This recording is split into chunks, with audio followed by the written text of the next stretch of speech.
C'est dans la foi qu'ils sont tous morts sans avoir obtenu les choses promises. Mais ils les ont vus et salués de loin, reconnaissant qu'ils étaient étrangers et voyageurs sur la terre.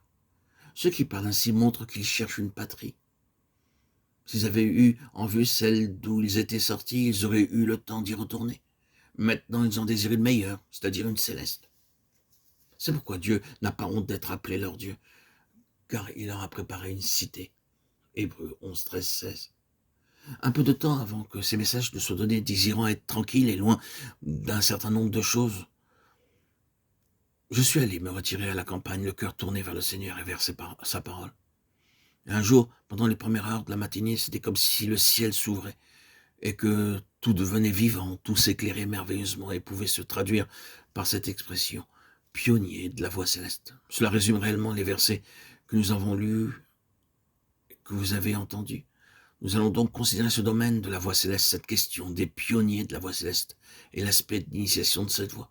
Je crois que c'est le principal souci du Seigneur et aussi le nôtre de nos jours.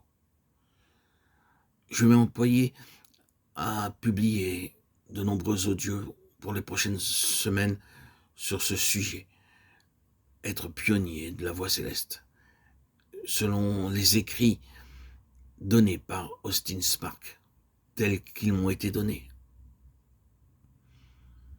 La Bible commence avec le ciel. Au début, Dieu créa les cieux et la terre, et non pas la terre et les cieux. Les cieux viennent en premier. La Bible termine avec la ville sainte, la nouvelle Jérusalem, venant de Dieu et issue du ciel. Apocalypse 21, 2. Et de même que le ciel est au commencement et à la fin, ainsi tout dans la parole de Dieu, du début jusqu'à la fin, est du ciel et pour le ciel. Il est ainsi dans le domaine naturel comme dans le domaine spirituel. Les cieux gouvernent la terre et le terrestre. Et le terrestre doit répondre au céleste. Ce sont les cieux, c'est le ciel qui est la finalité. Tout doit être à la lumière du ciel, répondre au ciel et venir du ciel.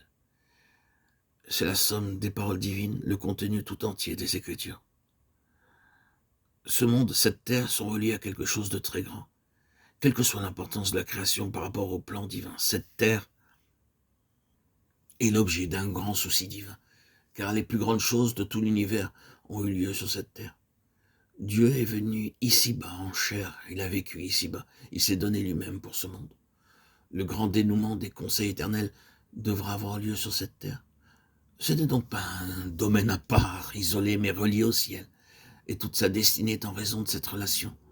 Son importance réside dans son rapport avec quelque chose de plus grand que ce qu'elle est en elle-même avec le ciel. La Bible enseigne que Dieu est situé au ciel. Dieu est au ciel. Ecclésiaste 5, 1. C'est une déclaration. Elle enseigne qu'il y a un système, un ordre dans le ciel qui est le véritable un et qui est l'ultime un. À la fin, sur cette terre aura lieu l'établissement de l'ordre céleste comme étant la consommation de tout le conseil de Dieu. Christ vint du ciel ici-bas et retourna au ciel. Le chrétien en qualité d'enfant de Dieu est né du ciel et sa vie est centrée sur le ciel. Et la vie des enfants de Dieu sera consommée dans le ciel.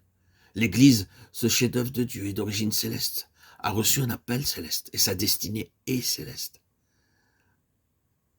Dans toutes ces choses et bien d'autres encore, les cieux gouvernent.